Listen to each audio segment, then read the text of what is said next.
Bonjour et bienvenue à cette nouvelle rencontre d'Au cœur de la Bible. J'espère que vous allez bien. Alors nous sommes déjà à la 7e rencontre. Bon, c'est un chiffre que nous aimons, n'est-ce pas, le chiffre 7. Et c'est la raison pour laquelle j'aimerais avec vous faire un petit bilan de ces rencontres précédentes afin d'évaluer le travail et surtout la pertinence. Il est important que ce que je fais puisse trouver écho en vous. Et n'oublions pas que le but principal est celui de la méditation de la parole, c'est-à-dire la possibilité pour chacun de pouvoir individuellement rentrer dans le texte afin de pouvoir en retirer la substance pour sa propre vie. Vous avez pu remarquer que j'ai pu, à la dernière vidéo, j'avais rajouté des textes qui apparaissaient sur l'écran. Non pas que je change d'avis comme de chemise, mais bon, je pense que plusieurs d'entre vous lisez la Bible avec une version qui est différente de la mienne. Donc afin de bien accorder nos violons et de permettre à ce que la lecture soit plus fluide, je me suis permis de mettre le texte sur l'écran et vous pouvez suivre avec moi la lecture. Néanmoins, je vous encourage et je vous invite, puisque c'est le but de la méditation, à avoir votre texte, le texte de la parole avec vous et de le suivre ainsi aussi sur votre Bible, sur votre version, au fur et à mesure de, de la méditation. Alors comme j'aime savoir un petit peu si ce que je fais a de l'impact, eh bien, je vous inviterai, si vous voulez bien, après cette rencontre, à me faire un simple retour de la manière que vous voulez, et peut-être en y indiquant aussi un commentaire. Cela me permettra non seulement d'évaluer ces rencontres, mais aussi de me permettre peut-être de me réajuster ou d'envisager une autre manière de faire ou un autre timing, vu qu'actuellement nous rencontrons et le mardi et les vendredis. Voilà, merci donc pour votre participation et j'attends avec impatience votre retour. Alors nous allons aborder le chapitre 4 ce matin, 1 Samuel 4, et je fais la lecture, qui va maintenant apparaître sur votre écran. La parole de Samuel s'adressait à tout Israël. Les Israélites sortirent à la rencontre des Philistins pour les combattre. Ils installèrent leur camp près d'Ébenézer, tandis que les Philistins campaient à Aphek. Les Philistins se rangèrent en ordre de bataille contre Israël, et le combat s'engagea. Israël fut battu par les Philistins qui tuèrent environ 4000 hommes sur le champ de bataille. Le peuple rentra au camp et les anciens d'Israël dirent « Pourquoi l'Éternel a-t-il laissé aujourd'hui les Philistins nous battre ? Allons chercher l'arche de l'alliance de l'Éternel à Silo. Qu'elle vienne au milieu de nous et nous délivre de la domination de nos ennemis. » Le peuple envoya des messagers à Silo, et l'on apporta de là-bas l'arche de l'alliance de l'Éternel, le maître de l'univers qui siège entre les chérubins. Les deux fils d'Élie, Ophni et Phiné, étaient là avec l'arche de l'alliance de Dieu. Lorsque l'arche de l'alliance de l'Éternel entra dans le camp, tout Israël poussa de grands cris de joie, et la terre en fut ébranlée. Les Philistins entendirent le vacarme de ces cris et dirent « Que signifient ces grands cris qui retentissent dans le camp des Hébreux ?» Lorsqu'ils apprirent que l'arche de l'Éternel était arrivée au camp, les Philistins eurent peur, parce qu'ils crurent que Dieu était désormais dans le camp des Hébreux. « Malheur à nous, disaient-ils, car ce n'était pas le cas jusqu'à présent. Malheur à nous, qui nous délivrera du pouvoir de ces dieux puissants ? Ce sont eux qui ont frappé les Égyptiens de toutes sortes de fléaux dans le désert. Fortifiez-vous et soyez des hommes philistins. Sinon vous serez esclaves des Hébreux, comme ils ont été les vôtres. Soyez des hommes et combattez. » Les Philistins livrèrent bataille et Israël fut battu. Chacun s'enfuit dans sa tente. La défaite fut très grande et 30 000 fantassins israélites furent tués. L'arche de Dieu fut prise et les deux fils d'Élie, Ophni et Phiné, moururent. Un Benjaminite accourut du champ de bataille et vint à Silo le même jour, les vêtements déchirés et la tête couverte de terre. Lorsqu'il arriva, Élie était dans la tente, assis sur un siège près du chemin, car son cœur était inquiet pour l'arche de Dieu. Cet homme entra dans la ville et donna la nouvelle, et toute la ville poussa des cris. Élie entendit ces cris et demanda « Que signifie ce vacarme ?» Aussitôt l'homme vint lui annoncer la nouvelle. Or, Élie était âgé de 98 ans, il avait les yeux fixes et ne pouvait plus voir. L'homme dit à Élie « J'arrive du champ de bataille et c'est du champ de bataille que je me suis enfoui aujourd'hui. » Élie demanda « Mais que s'est-il passé, mon fils ?» Celui qui apportait la nouvelle répondit « Israël a pris la fuite devant les Philistins et le peuple a subi une grande défaite. Même tes deux fils, Ophni et Phiné, sont morts et l'arche de Dieu a été prise. » Il avait à peine fait mention de l'arche de Dieu qu'Élie tomba à la renverse de son siège, à côté de la porte. Il se brisa la nuque et mourut.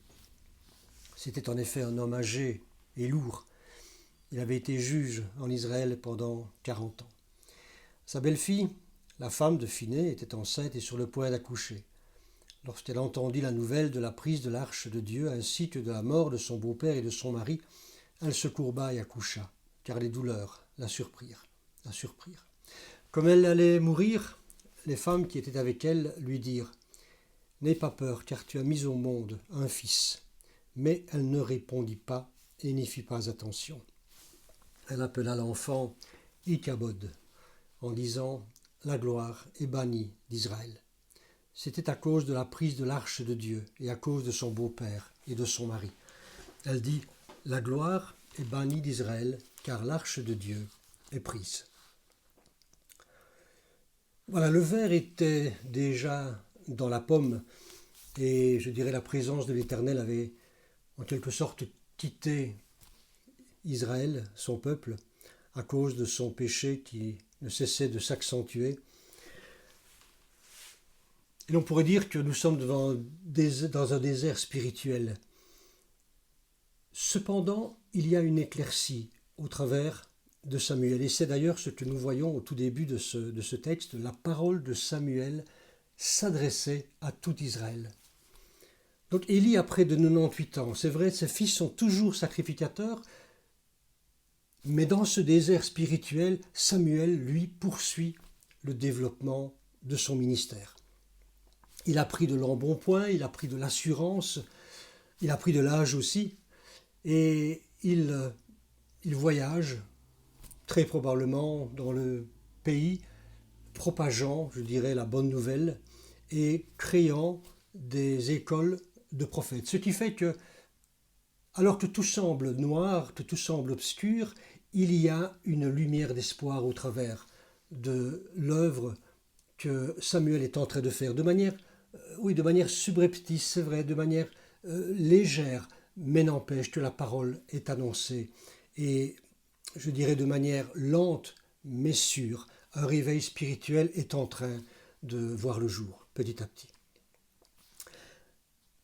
Alors le thème central de ce chapitre, et d'ailleurs les deux suivants, vont traiter du coffre sacré, c'est-à-dire de l'arche de l'alliance, le meuble le plus important dans le tabernacle, cette tente que Moïse avait dressée sur l'ordre de Dieu.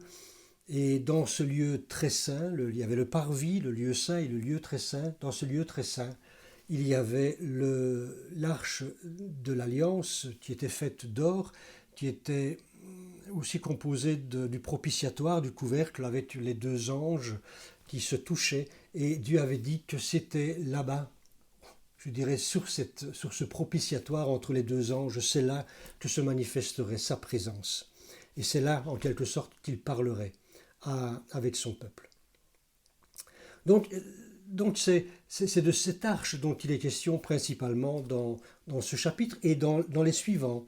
Et l'histoire va se dérouler en 3 phases. D'abord la perte du coffre dans la bataille contre les Philistins que nous avons abordé aujourd'hui. Nous aborderons plus tard aussi au chapitre 5 les voyages de cette arche à travers la Philistie. Et puis le chapitre 6, le troisième volet, c'est le retour dans la patrie Israël après 7 mois d'absence de cette arche.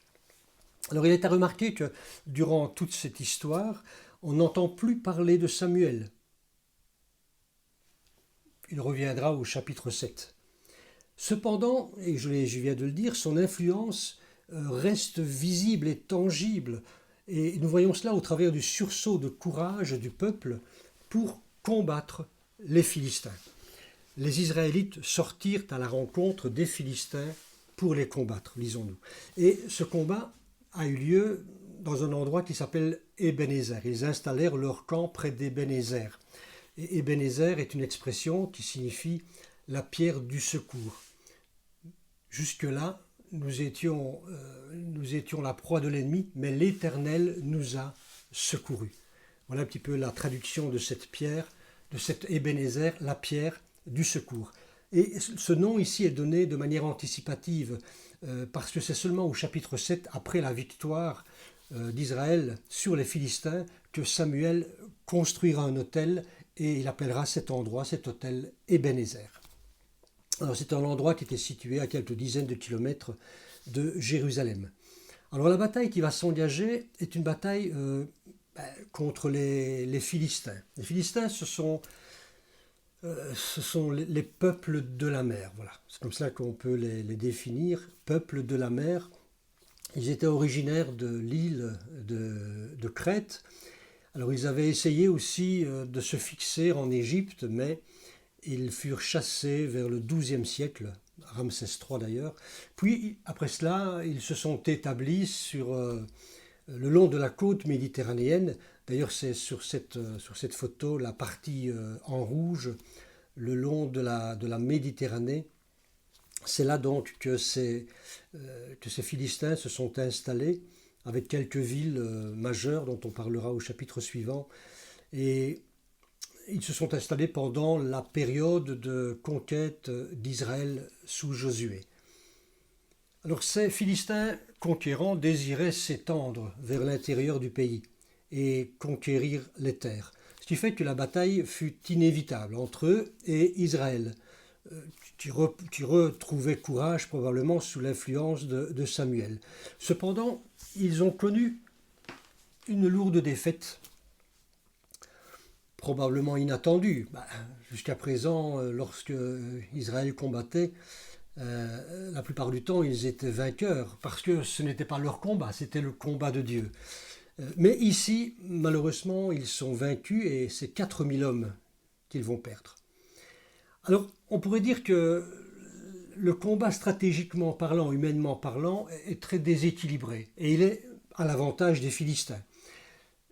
Israël n'a pas une armée solide ni bien organisée, elle était composée de jeunes gens, d'hommes valides qui sont équipés de bâtons, de frondes, des armes de jet, arcs, lances, tandis que les Philistins, eux, ils ont déjà découvert le fer, en quelque sorte, et ils possédaient des armes de fer et des chars de combat, ce qui rendait bien sûr le combat très, très inégal.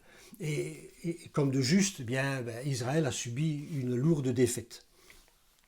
Il nous est dit d'ailleurs dans 1 Samuel 13, 19, 20, on peut lire ce texte, « On ne trouvait point de forgerons dans tout le pays d'Israël, car les Philistins avaient dit, empêchons les Hébreux de fabriquer des épées ou des lances.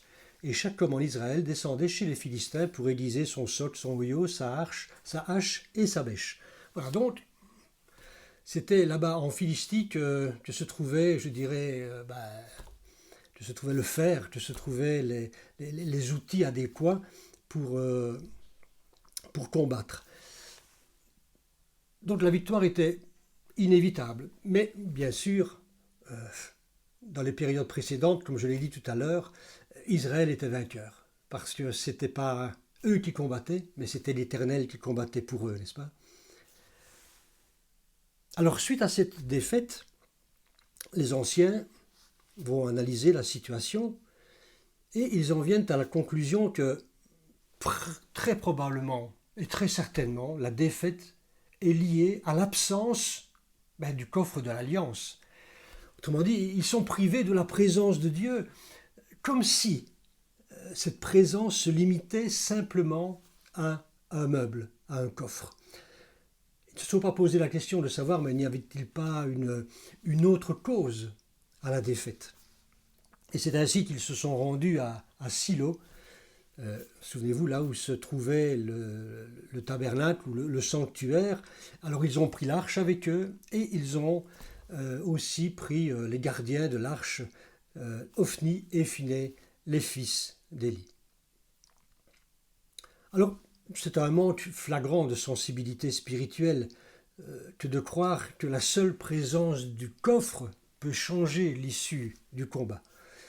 C'était une manière de penser des païens qui associaient en quelque sorte le symbole à la divinité. Et ce coffre était devenu, entre les mains maintenant d'Israël, une sorte de, je dirais, de fétiche, un objet magique, un gris-gris, qui était revêtu d'une certaine puissance. Ce n'était plus la foi en un Dieu vivant et omnipotent, mais c'était devenu de la superstition, tout simplement. Alors il est vrai qu'à l'époque de Josué, et très probablement se souvenait-il de ces moments où l'arche précédait le peuple, dans un temps de sanctification, de consécration à Dieu. Sous l'impulsion de Josué, l'arche avait précédé le peuple, et puis le Jourdain s'était ouvert. Souvenez-vous aussi que l'arche précédait l'armée lorsqu'ils ont fait le tour de Jéricho, et simplement on voit, après un cri terrible, les murailles se sont effondrées. Alors probablement que les anciens se souvenaient justement de l'importance que l'arche avait pour la victoire d'Israël. Mais bien sûr, le contexte spirituel n'était pas du tout équivalent.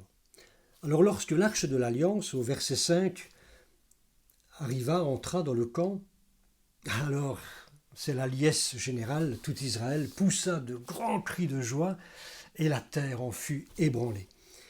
Par contre, il nous est dit que les Philistins, en entendant ces cris et en voyant justement l'arrivée de cette arche, eurent peur à cause de ces dieux puissants. Dieux puissants au pluriel parce qu'ils sont toujours polythéistes, bien sûr, ils croient dans plusieurs dieux. Donc, ils connaissaient déjà les exploits de ce peuple et de la présence de l'Éternel, de ces dieux en Égypte. Mais c'est quand même une situation assez étrange, paradoxale, parce que la crainte devrait être non pas chez les Philistins, mais plutôt chez les Israélites, n'est-ce pas ? La peur, la crainte de l'Éternel, la repentance, l'humiliation devraient être dans le camp des Israélites. Mais non, eux, ils se réjouissent. Tandis que les Philistins, eux, rentrent dans une certaine crainte. Vous voyez, c'est un peu le monde à l'envers. On pense parfois que Dieu est avec nous, donc on se réjouit. Alors que parfois, ce que Dieu nous demande, c'est de le craindre. C'est de vivre, c'est de manifester cette humilité, cette adoration, cette vénération envers lui. Mais en dépit de l'enthousiasme d'Israël, en dépit de la peur des Philistins, qui vont reprendre courage d'ailleurs, Israël va connaître une nouvelle défaite, mais plus lourde encore. Ce n'est pas 4000 hommes qu'ils vont perdre, mais 30 000. Et en plus, les 2 sacrificateurs meurent. Oui, ils sont toujours là. Oui. On pourrait penser que normalement le père aurait déjà dû les mettre de côté, mais non, il n'a toujours pas été attentif à la voix de Samuel qui parlait de la part de Dieu. Non, il n'a pas repris suffisamment avec véhémence ses fils. Ils étaient toujours là, et d'ailleurs, la prophétie s'est réalisée. Ils sont morts au combat. Alors la raison, bien sûr, nous la connaissons. Elle se trouve dans la corruption des prêtres de Silo. Mais Élie était un peu différent. Il était moins naïf que les anciens, moins naïf que ses fils, parce que lui, il était inquiet pour l'arche. Au verset 13, nous lisons que son cœur était inquiet pour l'arche de Dieu. Il ne croyait pas que le coffre seul assurait la victoire. Néanmoins, quand il a pris la quadruple mauvaise nouvelle, la fuite devant l'ennemi, la défaite d'Israël, la mort de ses 2 fils, et puis surtout la prise de l'arche, à ce moment-là, complètement dépité, il tombe à la renverse et il se brisa la nuque.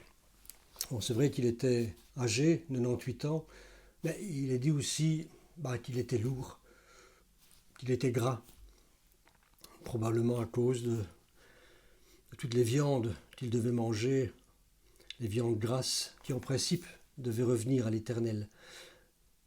Alors on peut voir, vous voyez, au travers de tous ces différents chapitres que nous avons évoqués ensemble, la gradation dans la déchéance d'Élie. Je précise, il ne faut pas jeter Élie avec l'eau du bain.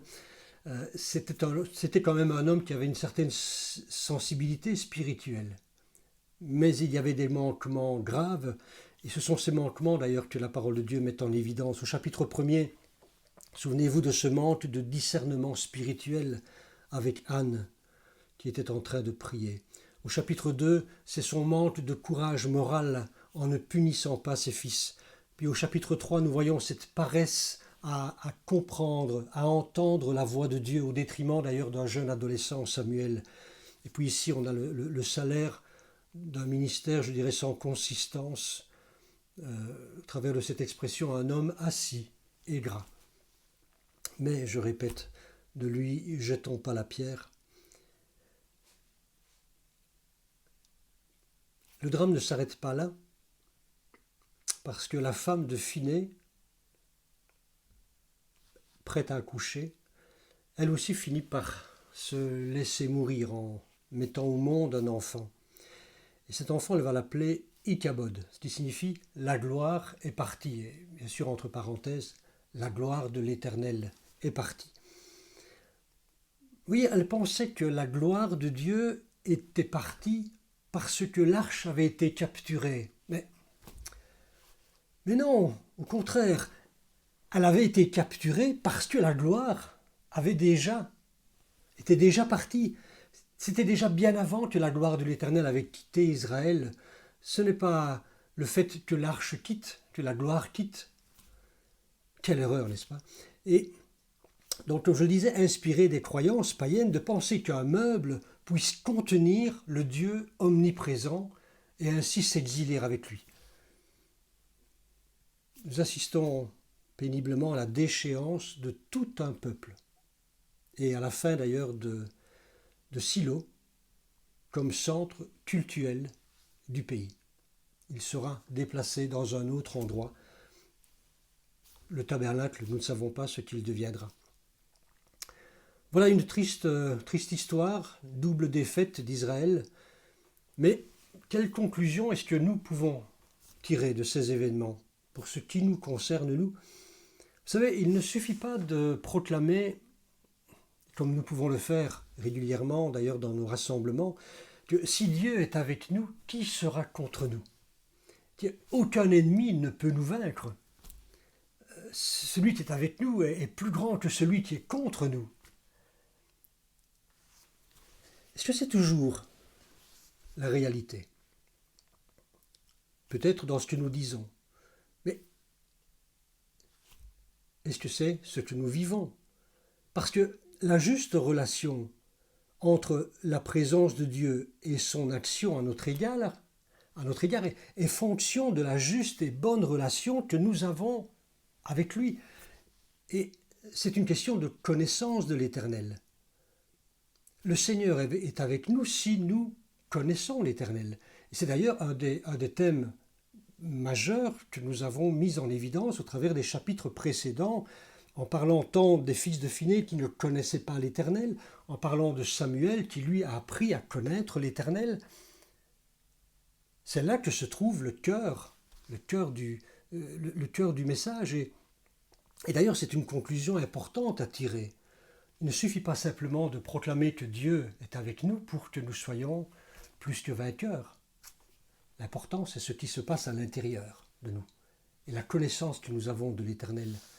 Le grand prêtre Élie et sa belle-fille d'ailleurs, qui étaient de véritables Israélites, c'étaient les représentants d'un peuple dont la foi originelle en un Dieu tout-puissant était devenue une croyance qui reposait, je dirais, sur de la superstition.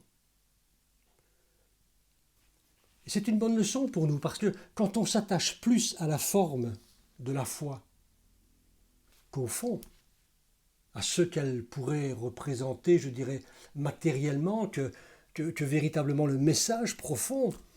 Lorsqu'on s'attache plus aux habitudes et rites, et nous en avons beaucoup, même nous en tant que chrétiens, mais lorsqu'on on s'attache plus à ces coutumes qu'à l'observation des commandements, lorsqu'on s'attache plus à une relation, je dirais, formelle, basée sur la forme, plutôt qu'à un amour véritable et sincère, alors le danger est grand de voir la gloire de Dieu déserter nos églises et aussi nos propres vies. Nous pouvons, comme cette femme, nous écrier Ichabod, où est la gloire de l'Éternel? Elle n'est plus visible. Alors, une question que l'on peut se poser, mais qu'est-ce qui se cache derrière les œuvres religieuses que nous pouvons mettre en place? Qu'est-ce qui se cache derrière une veillée de prière, derrière des jeûnes qui sont répétés, des campagnes d'évangélisation, des œuvres que nous accomplissons pour l'Éternel? Quelles sont nos véritables motivations et quels sont les buts que nous poursuivons? Est-ce que c'est parce que nous aimons la présence de l'Éternel? Est-ce que parce que nous désirons accomplir sa volonté et lui plaire? Ou bien peut-être au travers de ses œuvres, de ses actions, nous voulons lui forcer la main pour obtenir des victoires et puis nous accorder ce que nous demandons? La parole de Dieu nous dit de ne pas tenter Dieu. Tu ne tenteras pas le Seigneur ton Dieu.